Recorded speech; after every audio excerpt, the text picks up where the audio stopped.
pour cela que nous sommes là. Ce matin, je me sens fatigué. Et je sais que tous les jeudis, en venant du travail, quand nous venons là, on se demande même, est-ce que je vais vraiment pouvoir tenir? Mais quand nous commençons à parler, et nous réalisons qu'on a même du mal à arrêter. Amen. Que Dieu vous bénisse. Amen. Nous allons prendre nos Bibles pour un communiqué. Vous pouvez rester debout. Et vous pouvez vous asseoir, pardon.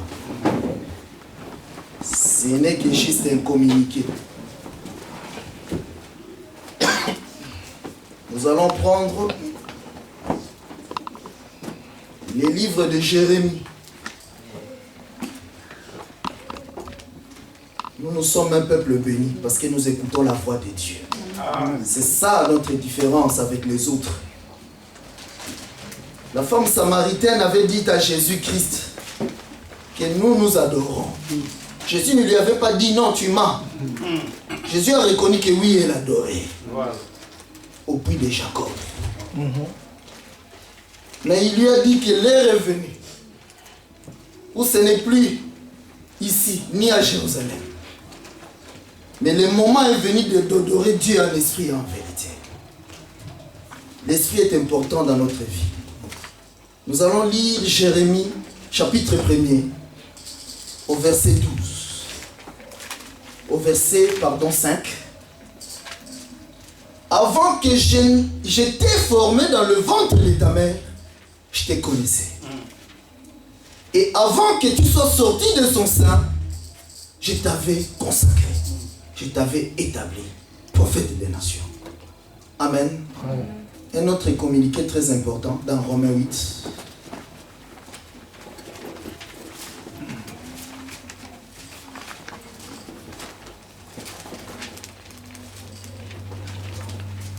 Romains 8, 28 dit ceci.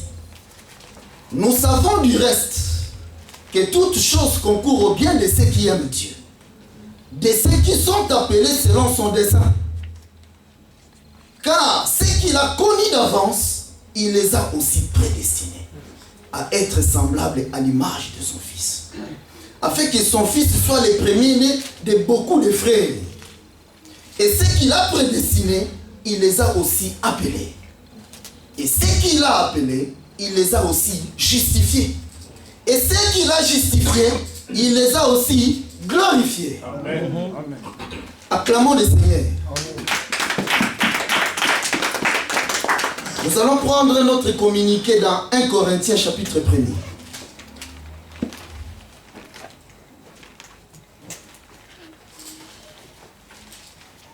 1 Corinthiens 1, au verset 18. Car la prédication de la croix est une folie pour ceux qui périssent. Mais pour nous qui sommes sauvés, elle est une puissance de Dieu. Amen. L'évangile, c'est la prédication de la croix. Amen. Paul a résumé son enseignement sur la croix. Mais il dit que c'est une folie. Si c'est une folie pour toi, cela veut dire qu'elle te destine à l'enfer. Parce que c'est cet évangile qui dispatche, comme on dirait. Il envoie les uns en enfer et les autres au salut. Amen. Voilà pourquoi Dieu a dit qu'il y a deux chemins. Il y a un boulevard où beaucoup de gens vont. Mais il y a un petit chemin où peu seulement trouvent. Es-tu sur le boulevard? Ou bien tu as trouvé le petit chemin? Parce que le petit chemin, il faut le trouver. Amen. La Bible dit que peu le trouvent. Mais est-ce que ces chemins, on les trouve? Voilà la question. Ces chemins, on ne les trouve pas. C'est le chemin qui vient vers toi. Amen. Parce que le chemin est énorme. Nous allons nous lever pour la lecture de la parole.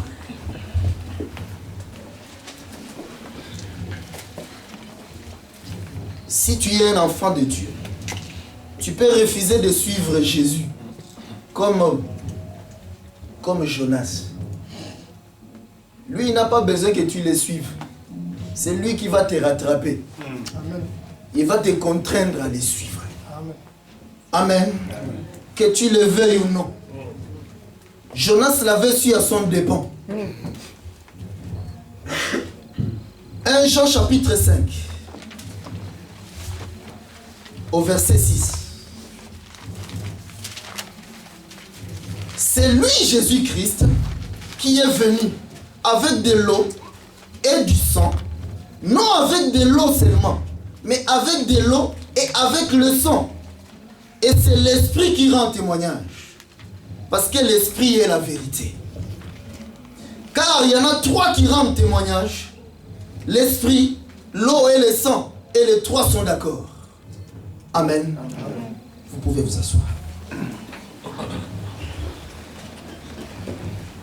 Comme je le répète toujours, si nous sommes là, c'est pour le salut. Amen.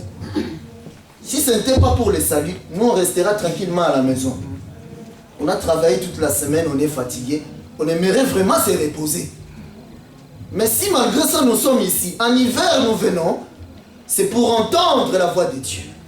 Et nous savons que c'est au travers de cette voix que nous avons notre salut. La Bible nous dit que, pour ceux qui nous suivent déjà dans l'enseignement, nous sommes parfois contraints de revenir pour que nous puissions voler tous ensemble. Parce que nous sommes arrivés au moment de voler, car nous sommes des oiseaux. Amen. Vraiment que Dieu fasse grâce pour que nous tous nous puissions voler. Comme nous le savons déjà, un jour Jésus a cherché. D'habitude, quand il voulait envoyer faire quelque chose, nous avons vu l'armée de gauche se présenter. Le diable lui-même venir se présenter pour l'aider afin que Job puisse connaître son Père Dieu. Le diable s'est proposé. Pour que Paul ne soit pas orgueilleux, à cause de l'excellence de la révélation, un démon s'est présenté. Dieu, je vais t'aider. Comment tu vas faire? Je vais mettre une maladie visible dans le corps de Paul. Comme ça, il ne sera pas orgueilleux. Parce qu'on va rire de lui. Quand on le verra, mais toi tu es un boucher. Toi tu es malade. Tu dis aussi que tu es serviteur de Dieu. Si tu avais vraiment Dieu, il allait te laisser comme ça. L'esprit malin a aidé Dieu. Mais un jour, Dieu voulait donner le salut aux hommes. Il s'est tourné vers l'armée de droite. Michael, viens m'aider cette fois. Va me donner le salut aux hommes. Michael a gratté la tête. Parce qu'il a regardé. Le salut était lié à la mort. Il s'est dit, moi, aller mourir, il regarde son corps. Il était un astre brillant. Moi, aller mourir, ça c'est plus fort que moi. Seigneur, si tu veux, moi, Michael, je suis fort. Tu sais, quand le diable se présente, tu m'envoies, je vais les combattre. Et j'ai déjà libéré les anges, tu le sais. Mais ça, c'est au-dessus de ma force. Dieu se tourna vers Gabriel. Gabriel, il lui dit, Seigneur, tu sais, moi, pour envoyer des messages, je suis champion. Si tu veux m'envoyer auprès de Marie, je vais y aller vite. Mais apporter le salut, non, ça c'est pas de mon essor. Nous avions vu que Dieu a entendu une voix. Son bras s'est présenté. Envoie-moi. Oh, je t'envoie. Dieu s'est réjoui parce qu'il était inquiet que personne n'intercédait. Dieu n'avait trouvé personne pour aller sauver l'homme. Mais le bras de Dieu s'est présenté. Quand nous parlons comme ça, nous savons que ceux qui suivent l'enseignement, ils comprennent. Alors le bras de Dieu s'est présenté. Pourquoi nous disons que le bras de Dieu s'est présenté? Parce qu'à la croix, nous avons vu Jésus, il n'est pas mort tout seul. Il est mort avec des personnes. Jésus n'est pas mort avec 3 personnes, mais il est mort seulement avec des personnes. Nous avions démontré que c'était tout simplement projeté dans l'ombre là-bas et nous avons vu Joseph dans la prison avec le panetier et les chansons. Le panetier qui était le pain qui devait mourir et les chansons qui étaient le vin qui devait être recevoir la vie. Donc Jésus à la croix il avait la mort et la vie à sa droite. Donc les deux personnes n'étaient pas des étrangers. Les deux personnes, ce sont les femmes devant Salomon qui lui ont dit, dans cette maison-là, nous étions que tous les deux. Il n'y avait personne d'autre. Amen. Et nous savons que Salomon a fini par donner la vie à une femme. Parce que c'est à la croix qu'il décide. Toi, aujourd'hui, tu seras avec moi dans le paradis. Parce que le Fils, c'est la vie éternelle. Amen. Ainsi, les deux personnes, nous avons vu que celui qui était à sa droite, c'était un homme. Nous avons alors trois hommes. Les chansons lui dira, dans mon songe, j'ai vu 3 jours. Le Panétique dira aussi que dans mon songe, j'ai vu 3 jours. Les 3 jours nous ont ramenés à la création. Les 3 jours de la création et les 3 autres jours, nous avons les 6 jours de la création. Les chansons dira que dans mon songe, parce qu'il c'est toujours un songe. Et c'est Joseph qui donne l'explication. Amen. Il dira que dans mon songe, j'ai vu un cep. Nous avons fait un cep. Et 3 sarments. Les sarments, ce sont les étapes de cet arbre-là. Alors, nous avons mis les 3 étapes. L'épanétique dira que dans mon songe, j'avais vu aussi 3 paniers. Joseph dira, c'est 3 jours. Alors, nous avons mis les 3 jours. Nous nous sommes enfin retrouvés avec un arbre à 6 branches. Nous avons dit que si on vous demandait un jour, vous rencontrez Béni Hinn, en train d'enseigner sur les cèpes et les sarments. Tu l'appelles, je m'adresse à nos sœurs. Il ne faut pas avoir peur. Tu l'appelles, viens. Est-ce que tu peux me dire, cet arbre-là, le cèpe et les sarments, il porte combien de hein?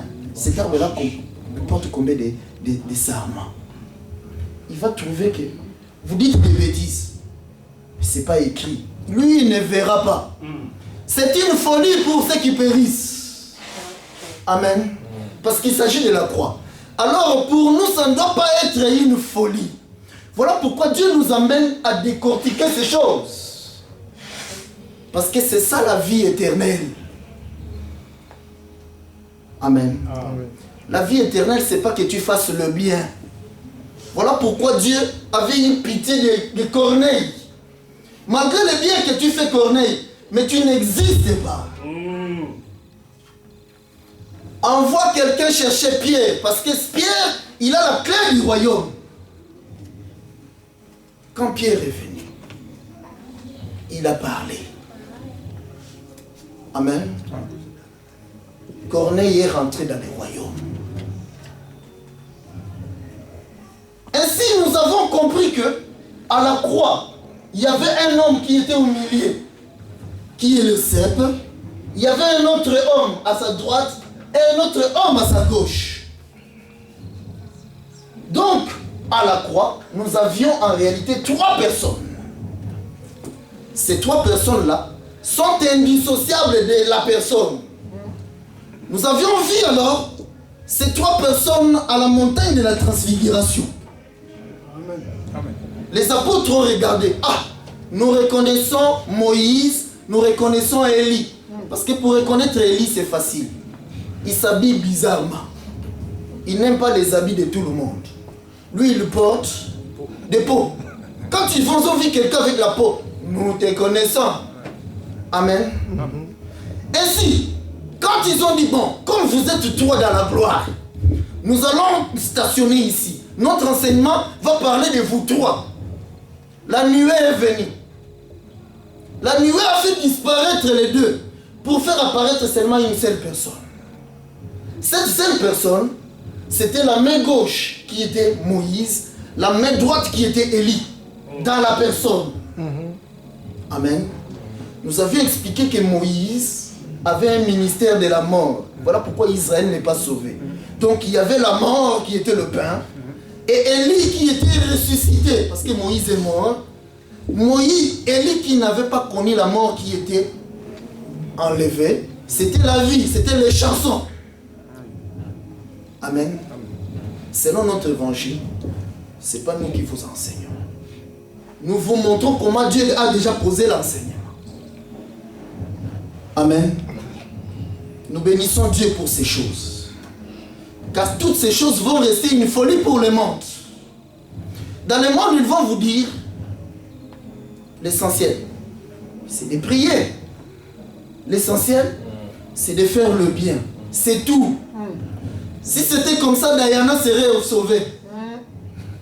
Parce que Diana a parcouru le monde en œuvre de bienfaisance. Hein?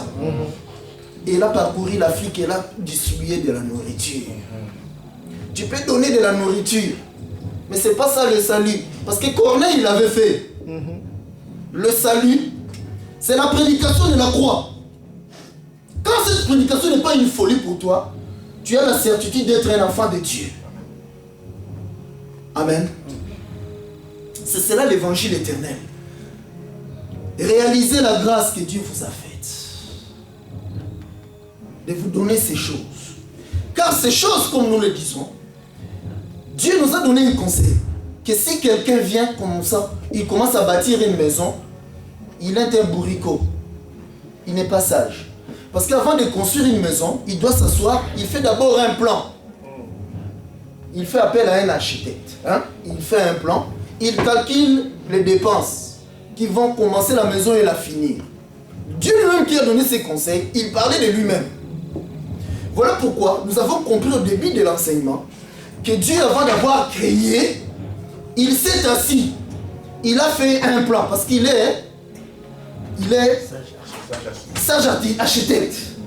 Il a conçu un plan. Mais ce plan-là, il l'a gardé pour lui. Et nous voyons, la nature que nous voyons, c'est le plan de Dieu.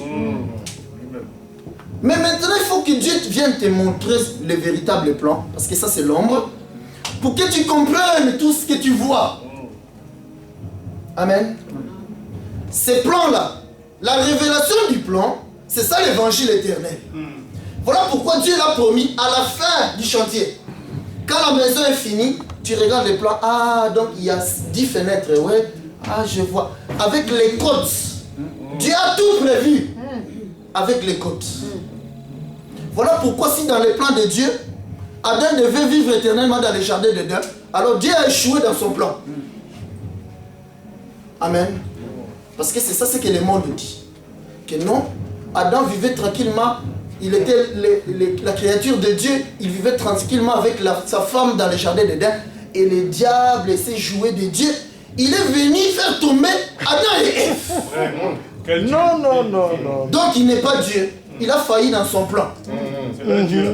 Nous confessons que c'était dans les plans de Dieu. Amen. Quand le moment est arrivé, le diable s'est présenté devant Dieu, qui cherchait de l'aide. La but de la mission, le but, c'était de faire tomber Adam. Il s'est présenté, envoie-moi.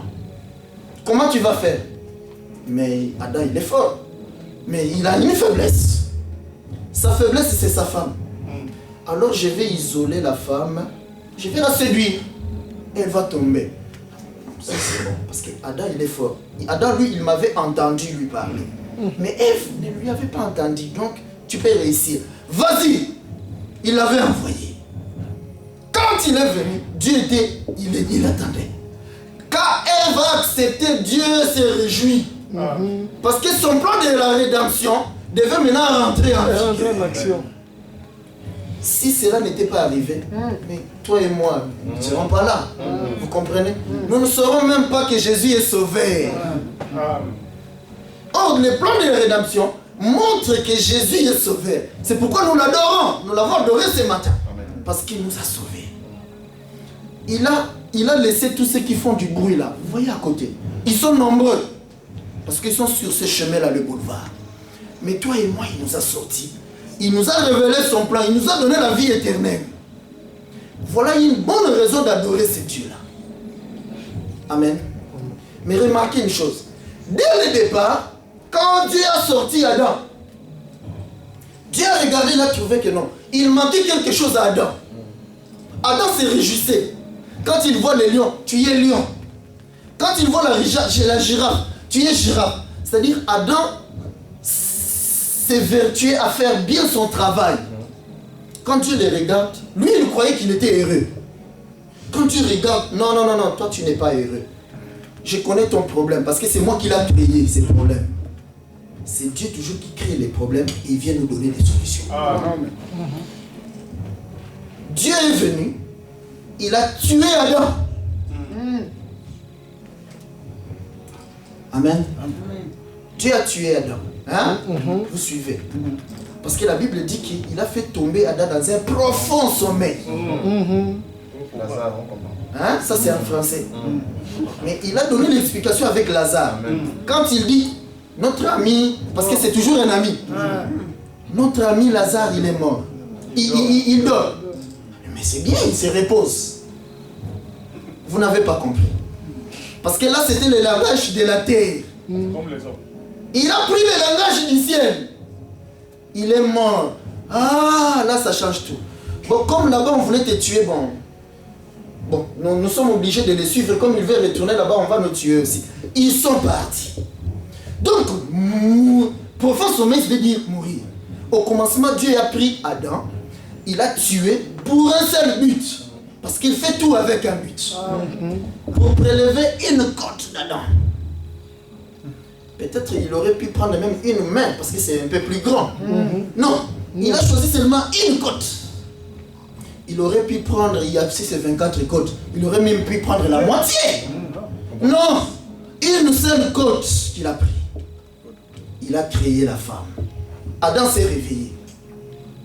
Quand Adam s'est réveillé, lui qui dormait, mais il voyait comment Dieu lui prélevait la côte et Dieu le créait. Parce que Dieu ne peut rien cacher à Adam. Vous voyez? Quand Adam sort, ah, ça c'est l'os de mes os et chair de ma chair. Quelle précision. Amen. Vous voyez ça? Parce qu'il était dans l'alliance où Dieu écrit directement dans ton cœur. Voilà. Tu sais tout de Dieu. Voilà pourquoi quand Dieu veut se révéler à nous, nous disons Amen. Parce qu'il vient seulement nous rappeler ces choses-là. Vous voyez ça? C'est ça ce que nous avons vu maintenant dans la réalité. Jésus qui est le second Adam. Dieu le prend. Parce qu'il doit sortir Ève. Là-bas nous avons vu que Adam avait laissé Ève toute seule. Il est dangereux de laisser sa femme toute seule. Amen. L'erreur que Adam avait commise, c'est celle-là. Il savait que c'est lui qui était le garant de la parole de Dieu. C'est lui qui avait entendu Dieu. Il fallait que là où est sa femme, il est là aussi. Je ne dis pas que tu commences à suivre ta femme même au marché. Amen. C'est-à-dire veiller sur l'enseignement que ta femme reçoit. Parce qu'il s'agit de l'enseignement. Alors Jésus ne devait pas commettre la même bêtise. Jésus a gardé la femme. Le diable est venu. Parce qu'il doit encore venir. C'est lui-même l'homme qui l'a combattu. Si tu es vraiment fils de Dieu, fais ceci, fais cela. Il l'a combattu en préservant la femme. Amen. Quand il a fini, le diable a fui. Alors il est parti à la croix. Dieu est venu. Il l'a pris parce que c'est Dieu qui fait cela. Il a tué Jésus. Amen. Là-bas dans l'ombre, qui a tué Adam? C'est Dieu lui-même. Mais alors dans la réalité, que ce soit que c'est quelqu'un d'autre. Ce n'est pas des soldats romains. C'est Dieu lui-même qui est venu. Il a tué Jésus. Quand il l'a tué, tout ce qui l'intéressait, c'est la côte.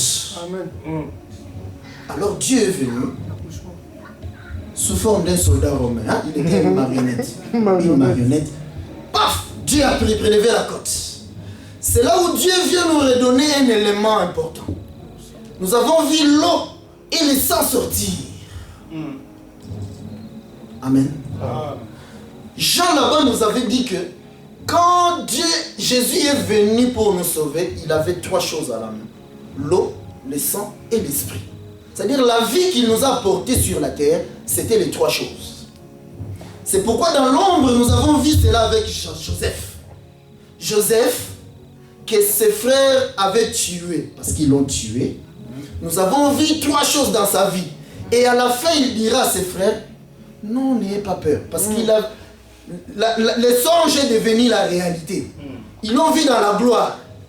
Alors qu'il l'avait haï parce qu'il leur disait qu'un jour je serai dans la gloire, vous m'adorerez. Il leur dira, n'ayez pas peur. C'est Dieu l'auteur.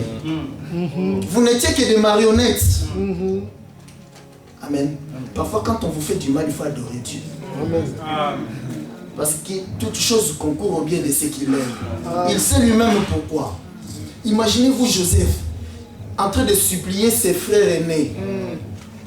Vraiment, je suis le sang, votre sang. Mais ne me tuez pas. Ou bien, laissez-moi partir n'importe où, mais ne me tuez pas. Non, nous allons te tuer pour que ce songe ne se réalise pas. Vous voyez ça? Mais à la fin, il leur dira, non, c'était pas vous. L'auteur, c'est Dieu lui-même. Vous n'étiez que des marionnettes. Mais le but était que je vous sauve maintenant. Donc Joseph a apporté le salut. C'est pourquoi nous disons que le véritable Joseph et Jésus, il est venu avec justement ces trois choses-là. C'est-à-dire, le salut, c'est les trois choses. Et ça, nous avons très bien compris.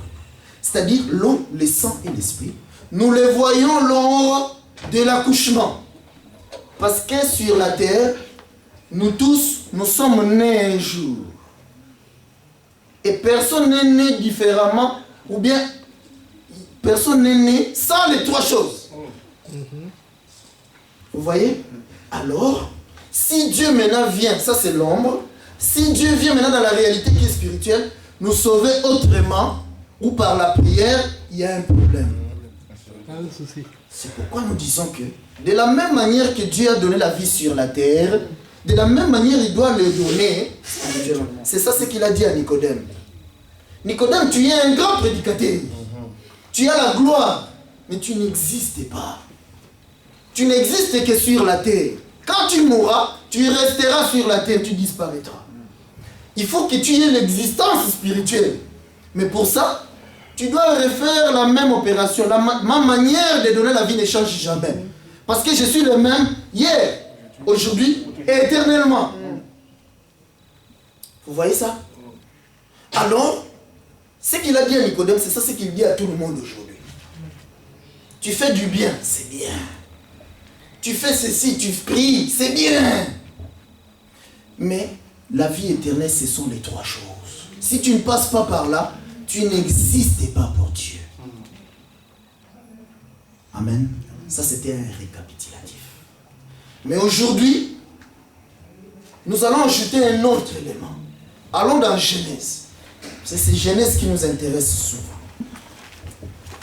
Donc, nous avons compris que à la croix, il y avait trois personnes. Ces trois personnes, c'était en réalité Moïse, Élie là-bas, et Jésus au milieu, les trois personnes. Les mêmes trois personnes, comme nous disons, c'est ça ce que nous voyons dans le panetier et les chansons. Les trois personnes, nous les voyons aussi devant Jacob. Parce que Joseph avait eu deux fils en Égypte. Un jour, Joseph est venu avec Manassé et Ephraïm auprès de son père. Pour qu'il les bénisse. Quand il vient, le père présente la croix. Amen. Donc nous étions à la croix. Donc nous voyons encore Manassé et Ephraïm, des hommes. Hein? Des hommes. Parce qu'ils peuvent être aussi des femmes. Des hommes. Et c'est là où Joseph a été déchiré. Parce qu'il s'agissait de Joseph. Dieu est venu, il a regardé Joseph. Jacob, il a divisé Joseph en deux parties. Désormais, toi, tu n'es plus mon fils. Mon fils, c'est Manassé et Ephraïm. Joseph a disparu. Regardez dans les 12 tribus d'Israël, vous ne verrez pas les noms de Joseph. Amen. Joseph a disparu, il est devenu Manassé et Ephraïm. Ils sont rentrés dans la famille de Jacob. C'est-à-dire, Jacob est devenu Joseph. Voilà. Nous allons comprendre cela. Parce que c'est ça le miracle de la croix. Maintenant, regardez ce qui nous intéresse aujourd'hui. Nous allons lire Genèse chapitre 1er.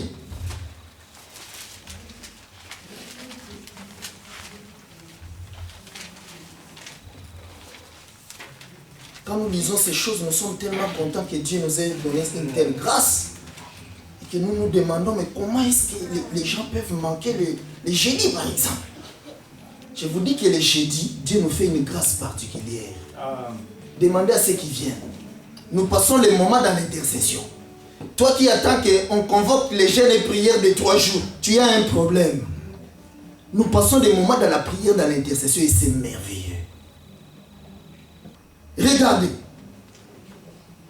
Nous allons lire le verset 6. Dieu dit qu'il y ait une étendue entre les eaux et qu'elle sépare les eaux d'avec les eaux. Et Dieu fit l'étendue et il sépara les eaux qui sont au-dessous de l'étendue d'avec les eaux qui sont au-dessus de l'étendue. Et cela fut ainsi. Dieu appela l'étendue ciel. Ainsi il y eut un soir et il y eut un matin. Ce fut le second jour. Amen. Dieu nous renvoie dans la création. Nous avions dit que dans la création, le premier jour, Dieu est venu, la lumière. Le second jour, l'eau. Et le troisième jour, nous voyons la terre qui est sortie des eaux. Mais aujourd'hui, nous allons nous intéresser au deuxième jour. Au deuxième jour, Dieu est venu. Il a séparé les eaux. Quand Dieu a séparé les eaux, il a fait sortir l'étendue. Amen. Nous allons parler de l'étendue. Parce que l'étendue est sortie des eaux. Vous voyez ça? Amen. Amen. Nous allons comprendre cela tout à l'heure. Dieu est venu séparer les eaux. Il a pris l'eau, il a laissé par terre. Il a pris l'eau, il a mis au ciel. La distance maintenant entre cette eau-là, les deux eaux, Dieu appelle cela l'étendue ou le ciel. Amen. C'est-à-dire le ciel, c'est pas seulement quand tu lèves les yeux, tu vois les étoiles là-bas. La Bible dit que l'étendue, c'est l'espace qui sépare les deux eaux. C'est-à-dire, là, mon pied est au ciel. Vous comprenez? Parce que même dans les bâtiments, ceux qui ont travaillé dans les bâtiments, ils savent, les niveaux sur la terre, c'est les niveaux de la mer. Hein? À partir du niveau de la mer, on prend maintenant les niveaux en hauteur. C'est-à-dire, 1 millimètre seulement tu es au ciel. C'est pourquoi nous avions dit que la terre qui est sortie des eaux, parce que c'était la terre, comme nous avions expliqué. Donc là, cette terre-là qui est sortie des eaux, en réalité, cette terre-là était au ciel. Donc l'arbre que vous voyez est au ciel. Amen. C'est-à-dire, l'arbre est dans l'espace. Dans l'étendue. Amen. Maintenant, c'est ce que nous allons comprendre. C'est quoi l'étendue? Parce que dans l'étendue, nous avons vu que Dieu a créé maintenant des oiseaux pour marcher dans l'étendue. Vous voyez? C'est-à-dire, s'il n'y avait pas eu l'étendue, il n'y aurait pas eu des oiseaux. Maintenant, regardez. Nous avons alors vu Moïse et Élie. Et là-bas, nous avions vu Jésus. Nous comprenons. C'est-à-dire, Moïse peut être aussi les panetiers. Et là-bas, les chansons. Autrement, le pain et le vin. Amen. La Bible dit, nous allons lire une écriture. Apocalypse, chapitre 17.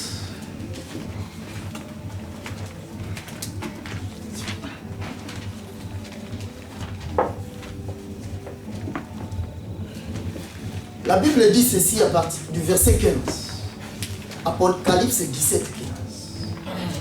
La Bible dit, Et il me dit, les eaux que tu as vues, sur laquelle la prostituée est assise, ce sont des peuples, des foules, des nations et des langues. La Bible nous donne l'explication des eaux. Amen. Donc l'eau au commencement, c'est des hommes. Maintenant, quand Dieu vient séparer les eaux d'avec les eaux, c'est-à-dire Dieu vient séparer les hommes d'avec les hommes. Vous voyez? Nous devons comprendre qui sont ces hommes-là. C'est ça maintenant l'opération. Un jour, Dieu a rencontré Abraham. À chaque fois que nous commençons à parler, nous trouvons qu'il n'y a plus de temps. Dieu a rencontré Abraham. Nous allons lire cela, c'est important. Genèse. Parce que ceci est un enseignement. Genèse.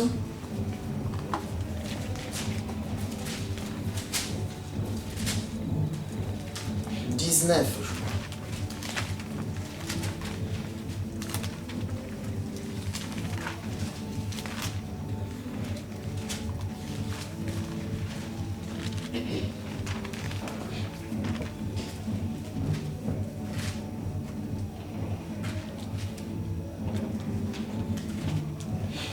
Là où Dieu parle de peuple. C'est 15. 15, hein.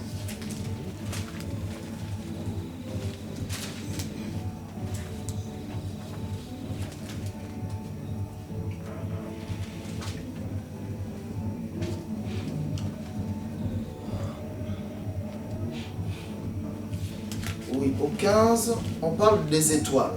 Mais il y a un verset qui parle de la terre et des étoiles.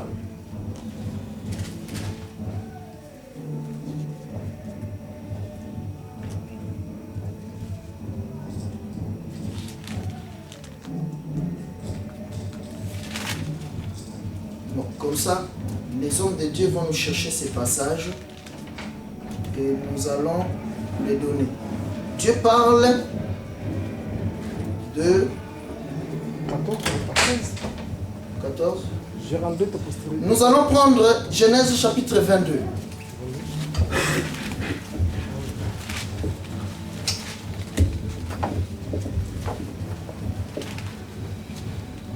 Genèse chapitre 22 au verset 17. Dieu dit ceci.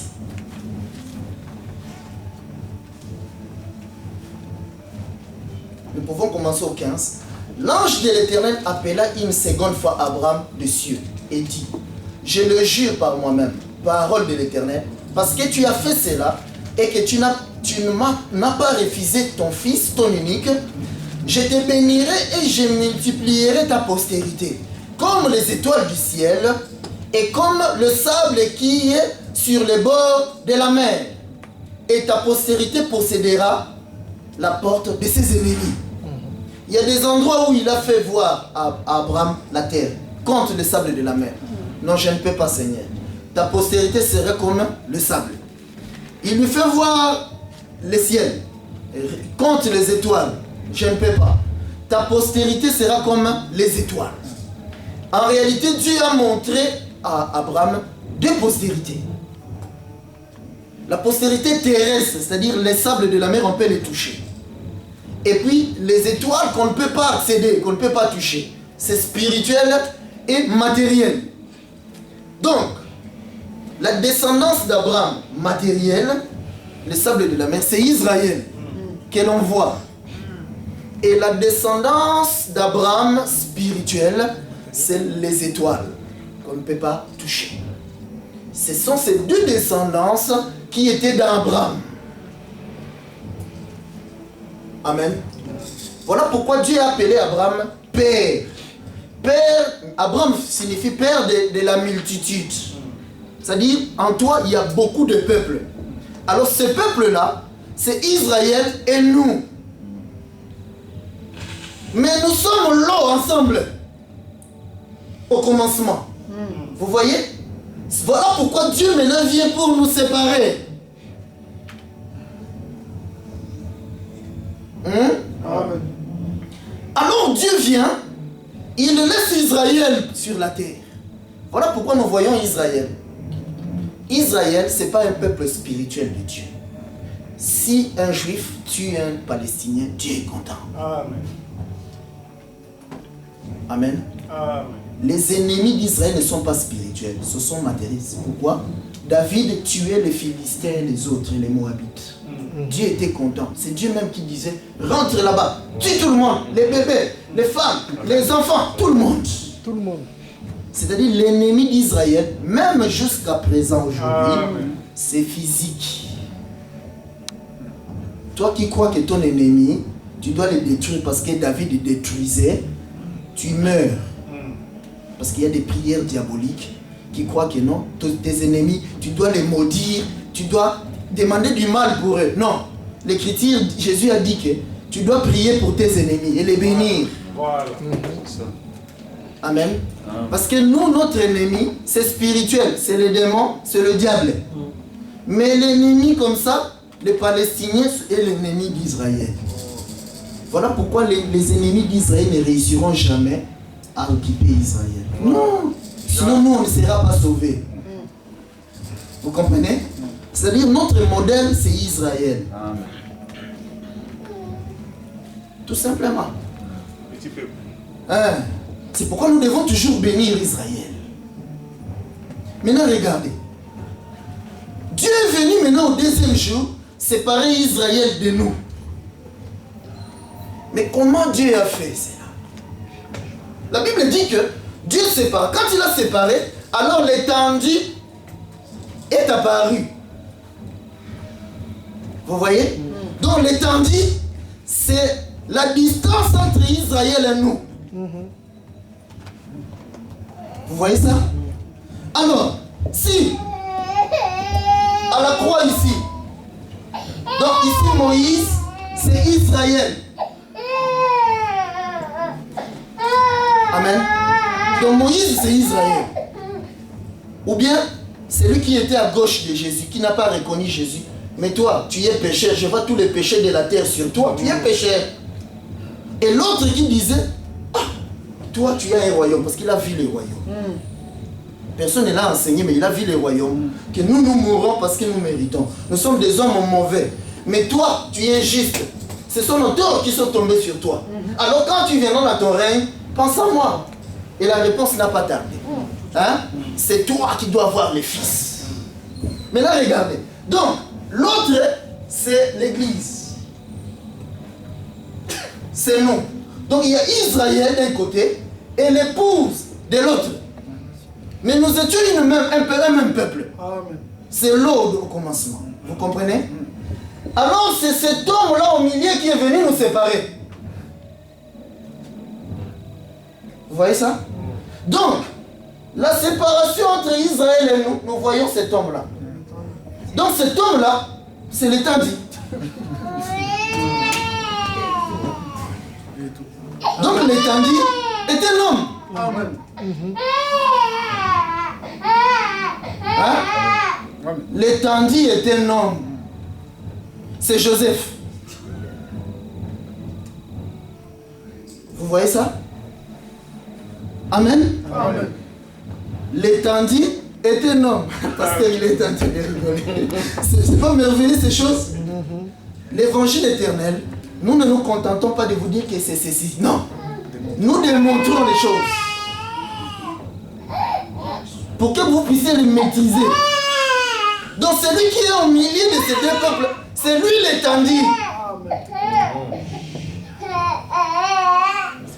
Amen.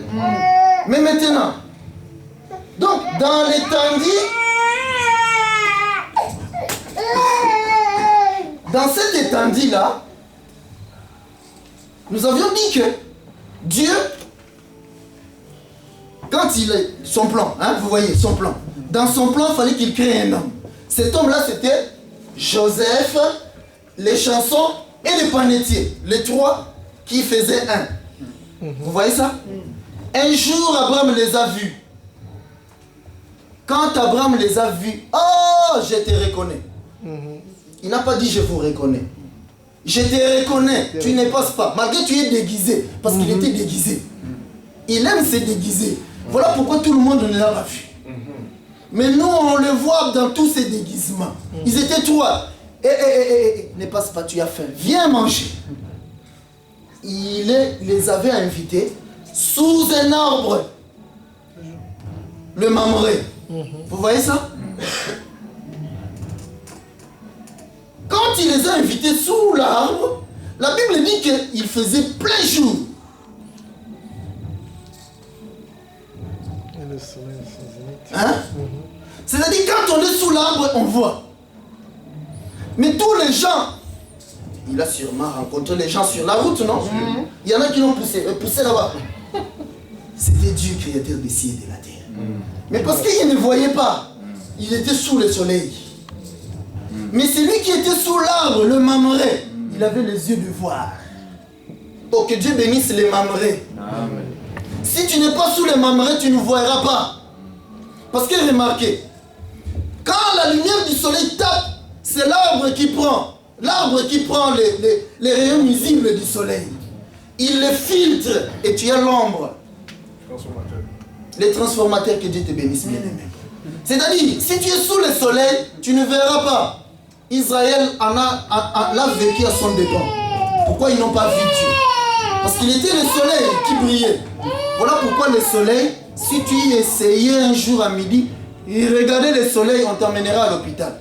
Tu perdras les yeux, comme Léa. Parce que Léa aussi c'est Israël. Mais elle peut être aussi l'épouse. C'est là où nous devons faire très attention. Vous voyez que la croix, c'est aussi de femmes. Amen. Mais maintenant, regardez. Donc, quand les rayons du soleil sont filtrés, on a les yeux, on voit. Mais quand est-ce qu'on peut regarder les rayons du soleil?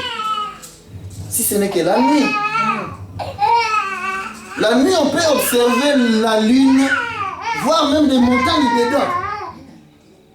Parce que c'est la lumière du soleil masquée, filtrée. Vous voyez ça? C'est pourquoi alors, nous allons lire Luc, notre passage de Luc 23.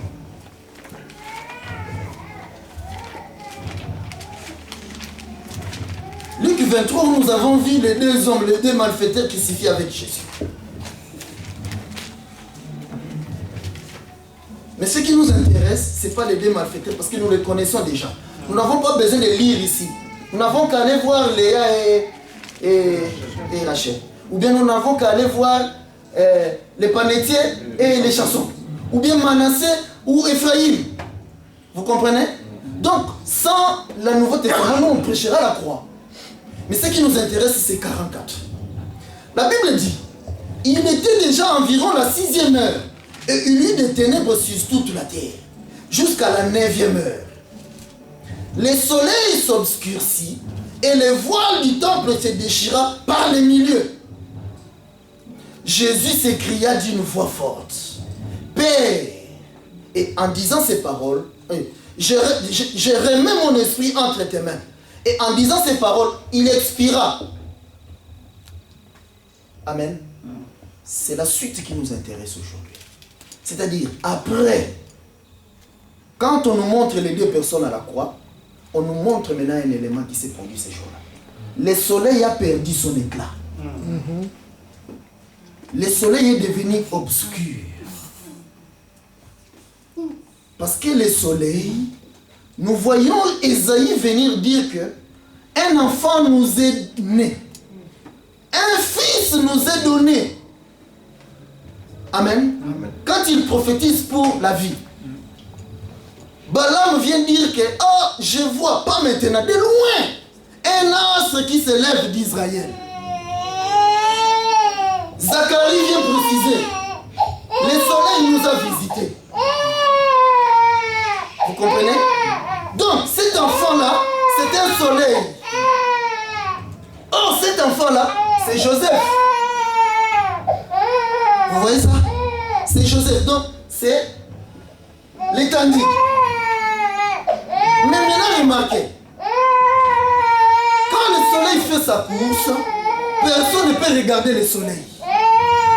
Mais quand le soleil arrive le soir, il change de costume. Le soleil se prépare à aller rencontrer sa femme. Il devient tendre. Il s'habille de rouge.